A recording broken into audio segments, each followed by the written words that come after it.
ಒಳ ಮೀಸಲಾತಿಯನ್ನ ರದ್ದುಪಡಿಸಿ ಹಳೆ ಪದ್ಧತಿಯನ್ನೇ ತರಬೇಕು. ಬೋವಿ ಸಂಘದ ಜಿಲ್ಲಾಧ್ಯಕ್ಷ ಪಿಡಿ ವೆಂಕಟರಾಮ್.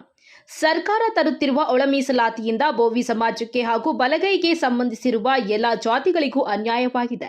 ಆದ್ದರಿಂದ ಈ ಒಳ ಮೀಸಲಾತಿಯನ್ನ ರದ್ದುಪಡಿಸಿ ಹಳೆ ಪದ್ಧತಿಯನ್ನೇ ತರಬೇಕು ಎಂದು ಮುಖಂಡ ಪಿಡಿ ವೆಂಕಟರಾಮ್ ಸರ್ಕಾರವನ್ನ ಒತ್ತಾಯಿಸಿದ್ದಾರೆ. ಅವರು ಪಟ್ಟಣದ ಕಾರ್ಯನಿರತ ಪತ್ರಕರ್ತರ ಸಂಘದಲ್ಲಿ ಏರ್ಪಡಿಸಲಾಗಿದ್ದ ಪತ್ರಿಕಾಗೋಷ್ಠಿಯನ್ನ ಉದ್ದೇಶಿಸಿ ಮಾತನಾಡುತ್ತಾ, ಸರ್ಕಾರ 56,000 ಹುದ್ದೆಗಳ ನೇಮಕಾತಿ ಪ್ರಕ್ರಿಯೆಯನ್ನ ಮಾಡುತ್ತಿದ್ದು, ಈ ಹುದ್ದೆಗಳನ್ನ ಹಳೆಯ ಮೀಸಲಾತಿ ಪದ್ಧತಿಯಂತೆ ಪರಿಶಿಷ್ಟ ಜಾತಿಗೆ 15%, ಪರಿಶಿಷ್ಟ ವರ್ಗಕ್ಕೆ 3% ಆದೇಶದಂತೆ ಹುದ್ದೆ ನೇಮಕಾತಿ ಮಾಡಿಕೊಳ್ಳುವಲ್ಲಿ ಒತ್ತಾಯಿಸಿದ್ದಾರೆ. ನ್ಯಾಯಮೂರ್ತಿ ನಾಗಮೋಹನ್ ದಾಸ್ ನೀಡಿರುವ ಒಳ ಮೀಸಲಾತಿ ವರದಿಯನ್ನ ಬೋವಿ ಸಮಾಜ ಯಾವುದೇ ಕಾರಣಕ್ಕೂ ಒಪ್ಪುವುದಿಲ್ಲ. ಕಾರಣ, ವರದಿ ಸಂಪೂರ್ಣವಾಗಿ ಅವೈಜ್ಞಾನಿಕ ಹಾಗೂ ದೋಷಪೂರಿತವಾಗಿದೆ ಎಂದ ಅವರು, ಒಳ ಮೀಸಲಾತಿಯನ್ನ ಜಾರಿಗೆ ತಂದಲ್ಲಿ ಇಡೀ ಬಲಗೈ ಸಂಬಂಧಪಟ್ಟ ಜಾತಿಗಳೆಲ್ಲ ಸೇರಿ ಚಿಕ್ಕಬಳ್ಳಾಪುರದಾದ್ಯಂತ ಬಂದ್ ಮಾಡಿಸಿ ಉಗ್ರ ಹೋರಾಟ ರೂಪಿಸಲಾಗುವುದು ಎಂದು ಎಚ್ಚರಿಕೆ ಕೊಟ್ಟಿದ್ದಾರೆ. ಪತ್ರಿಕಾಗೋಷ್ಠಿಯಲ್ಲಿ ಜಿಲ್ಲಾ ಪಂಚಾಯಿತಿ ಮಾಜಿ ಅಧ್ಯಕ್ಷ ಎಂವಿ ಕೃಷ್ಣಪ್ಪ, ಮುಖಂಡರಾದ P V Venkataram, K V Srinivas, Narendra Babu, Ashwathappa, Vinay Kumar, Venkatesh, R Achchuppa, Shrirama Nayak, Thippanna, Ramesh, Venkatesh, Devaraja, Venu, Nagendra N, youth Congress ಅಧ್ಯಕ್ಷ ರಾಮಾಂಜಿ, ಕೃಷ್ಣಪ್ಪ ಮತ್ತಿತರರು ಇದ್ದರು. ಜೊತೆಗೆ ಒಳ ಮೀಸಲಾತಿಗೆ ನಮ್ಮ ಬೋವಿ ಸಮಾಜದ ಬಲಗೈ ಸಮುದಾಯ, ಅಲೆಮಾರಿ ಸಮಾಜ, ಎಲ್ಲಾ ಸಮಾಜಗಳು ವಿರೋಧ ಇದೆ.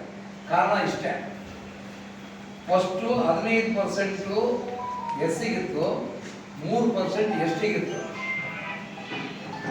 ವಾಲ್ಮೀಕಿ ಆಶ್ರಮದ ಸ್ವಾಮೀಜಿಗಳು 248 ದಿವಸ ಫ್ರೀಡಮ್ ಪಾರ್ಕಲ್ಲಿ ಧರಣಿ ಕೂತ್ಕೊಂಡಾಗ ಇದೇ ಕರ್ನಾಟಕ ಸರ್ಕಾರ, ಕಾಂಗ್ರೆಸ್ ಸರ್ಕಾರ ಏನು ಮಾಡುತ್ತೆ, 3% ಹಿಡಿದು 7% ಮಾಡುತ್ತೆ. 15% ಇತ್ತು, 12%, 7% ಜಾಸ್ತಿ ಎಸ್ಸಿ ಮಾಡುತ್ತೆ.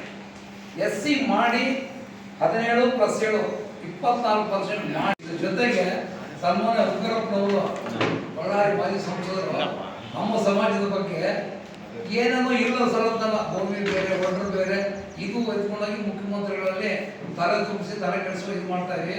ಅವರು ಆ ಹೇಳಿಕೆ ನಾವು ಕಳಿಸ್ತಾ ಇದ್ದೀವಿ. ಅವ್ರ ತಕ್ಷಣ ಬೋವಿ ಸಮಾಜದ ಉಗ್ರಪ್ಪ ಅವರು ಬೋವಿ ಸಮಾಜದ ಕ್ಷಮಾಪಣೆ ಕೇಳಬೇಕು, ಇಲ್ಲಾಂದ್ರೆ ಮುಂದಿನ ದಿನಗಳಲ್ಲಿ ಅವ್ರ ವಿರುದ್ಧ ಹೋರಾಟ ಮಾಡಬೇಕಾಗತ್ತೆ. ಅವರೇ ಅಧ್ಯಕ್ಷರಾಗಿದ್ದಾಗ ಪರಿಶಿಷ್ಟ ಜಾತಿ ಮತ್ತು ಪರಿಶಿಷ್ಟ ವರ್ಗಗಳ ಸಮೀಕರಣದಲ್ಲಿ ಅವರೇ ಅಧ್ಯಕ್ಷರಾಗಿರ್ತಾರೆ. ಅಧ್ಯಕ್ಷರಲ್ಲಿ ಅವರೇ ಒಂದು ವರದಿ ಕೊಡ್ತಾರೆ ಕೇಂದ್ರ ಸರ್ಕಾರಕ್ಕೆ.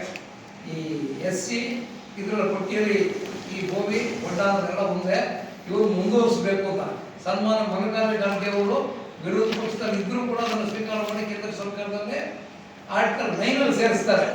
ಇವಾಗ ಆ 9 ಸೇರಿಬಿಟ್ಟು ಇವಾಗ ಇಲ್ಲಿ ಬಂದು ಸುಮ್ಮನೆ ಮುಖ್ಯಮಂತ್ರಿಗಳು ತಲೆ ಕೆಡಿಸ್ತಾ ಇರೋದು ಇದು ಅಕ್ಷಮ್ಯ ಅಪರಾಧ.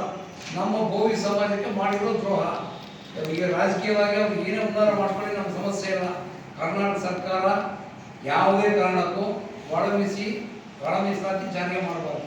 ಏನು ಈ ನೇಮಕಾತಿಗೆ ಒಳ ಮೀಸಲಾತಿ ಜಾರಿಗೆ ಮಾಡಿದಾರಲ್ಲ, ನಮ್ದು ಏನಿದೆ ಈ ನಮ್ಮ ಪಾಲು 5% ನಮ್ಮ ಸಾಲದು, ನಮ್ಗೆ ಹೆಚ್ಚುವರಿ ಮಾಡಬೇಕು. ಜೊತೆಗೆ ಕೇಂದ್ರ ಸರ್ಕಾರಕ್ಕೆ ಶಿಫಾರಸು ಮಾಡಬೇಕು. ಆರ್ಟಿಕಲ್ 19 ಸೇರಿಸಕ್ಕೆ, 9 ಯಾವಾಗ ಸೇರಿಸುತ್ತೋ ಅದು ಕಾನೂನು ಆಗುತ್ತೆ, ಜೊತೆಗೆ ಎಲ್ಲರಿಗೂ ಅನುಕೂಲ ಆಗುತ್ತೆ. ನಾವು ಟೋಟಲಾಗಿ ಬೋವಿ ಸಮಾಜ, ಬಂಜಾರ, ಛಲವಾದಿ ಎಲ್ಲ ಸಮಾಜಗಳು ಒಳ ಮೀಸಲಾತಿಯನ್ನು ವಿರೋಧ ಮಾಡ್ತಾ ಇದ್ದೀವಿ. ಹಳೆಯ ಪದ್ಧತಿ ಏನು 50% ಒಳಗಡೆ ಮೀಸಲಾತಿ ಏನು ನಮ್ಮ ಸುಪ್ರೀಂ ಕೋರ್ಟ್ ಆರ್ಡರ್ ಇದೆ, ಅದಕ್ಕೆ ನಮ್ಮ ಸಹಮತ ಇದೆ. ದಯವಿಟ್ಟು ಸರ್ಕಾರ ಈ ಕೂಡಲೇ 56,000 ನೇಮಕಾತಿ ಇದಕ್ಕೆ ನಿರುದ್ಯೋಗ ಅನ್ಯಾಯ ಆಗ್ತಾ ಇದೆ, ನೇಮಕಾತಿ ಚಾಲನೆ ಮಾಡಬೇಕು. ಈ ಬೇರೆ ರಾಜಕಾರಣಿಗಳು ಬ್ಲಾಕ್ ತಂತ್ರಕ್ಕೆ, ಗುಡ್ಬರಕ್ಕೆ ಮಣಿದಿರ ಎಲ್ಲ ಸಮಾಜಕ್ಕೂ ಸಾಮಾಜಿಕ ನ್ಯಾಯ ಮಾಡಬೇಕು ಅಂತ ನಾವು ಪತ್ರಿಕಾ ಮುಖಾಂತರ ಸರ್ಕಾರಕ್ಕೆ ವಿನಂತಿ ಮಾಡ್ತಾ ಇದ್ದೀವಿ. ಬೋವಿ ಜನಾಂಗ ತೀವ್ರವಾಗಿ ಖಂಡಿಸ್ತಾ ಇದೆ. ಏಕೆಂದರೆ ಅದು ರದ್ದು ಮಾಡಬೇಕೆಂದು ನಾವು ನಮ್ಮ ಬೋವಿ ಸಂಘದಿಂದ ಇಲ್ಲಿ ಒತ್ತಾಯ ಮಾಡ್ತಾ ಇದ್ದೀವಿ. ಅದೇ ರೀತಿ ಈ ಸರ್ಕಾರ ABC ವೋಚರ್ ಮಾಡಿರುವುದು ತೀವ್ರ ಖಂಡನೀಯಾಗಿದೆ. ಆದ್ದರಿಂದ ನೀವು ಯಾವುದೇ ನಮ್ಮ ಬೋವಿ ಜನಾಂಗಕ್ಕೆ ಈ ಮೀಸಲಾತಿಯಿಂದ ಅನ್ಯಾಯ ಆಗ್ತಾ ಇದೆ, ದಯವಿಟ್ಟು ನಮಗೆ ನ್ಯಾಯ ಒದಗಿಸಬೇಕು ಅಂತ ನಾವು ಪತ್ರಿಕಾ ಕೇಳ್ಕೊತಾ ಇದ್ದೀವಿ. ಇದನ್ನು ಬಿಟ್ಟು ನನ್ನ ಸಿದ್ದರಾಮಯ್ಯನವರು ಅವರು ನಮ್ಮ ಕ್ಯಾಬಿನೆಟಲ್ಲಿ ಕೂಡ ಭಾರಿ ಕೈಗಾಡ್ಕೊಂಡು ಹೋಗಿದ್ದಾರೆ.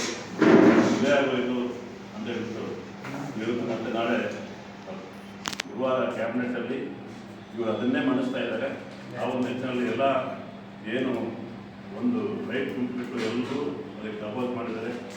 ಮಾದೇವಪ್ಪ ಅವ್ರ ಮೇಲೆ ಏನೇನು ಆರೋಪ ಬರ್ತಾ ಇದ್ದಾರೆ, ಪರಮೇಶ್ವರ್ ಮೇಲೆ ಏನೇನು ಆರೋಪ ಬರ್ತಾ ಇದ್ರು, ಸುಧಾರ್ ತಂಗ್ರಿ ಮೇಲೆ ಏನೇನು ಆರೋಪ ಬರ್ತಾ ಇದೆ ನಿಮಗೆಲ್ಲ ಗೊತ್ತಿದೆ. ಆ ಒಂದು ನಿಟ್ಟಿನಲ್ಲಿ ಮತ್ತೆ ಏನು 15% ಮೊದಲಿಂದ ಯಾವ ಥರ ರಿಸರ್ವೇಷನ್ ಅಳವಡಿಸ್ಕೊಂಡು ರಿಕ್ರೂಟ್ಮೆಂಟ್ ಮಾಡ್ಕೊಂಡು ಅದೇ ಥರ ಮಾಡಬೇಕಂತ ಈ ಮೂಲಕ ತಮ್ಮೆಲ್ಲರಿಗೂ ಹೋಲಿಸಿ ನನ್ನ ಮಾತು ಮುಗಿಸುತ್ತೇನೆ.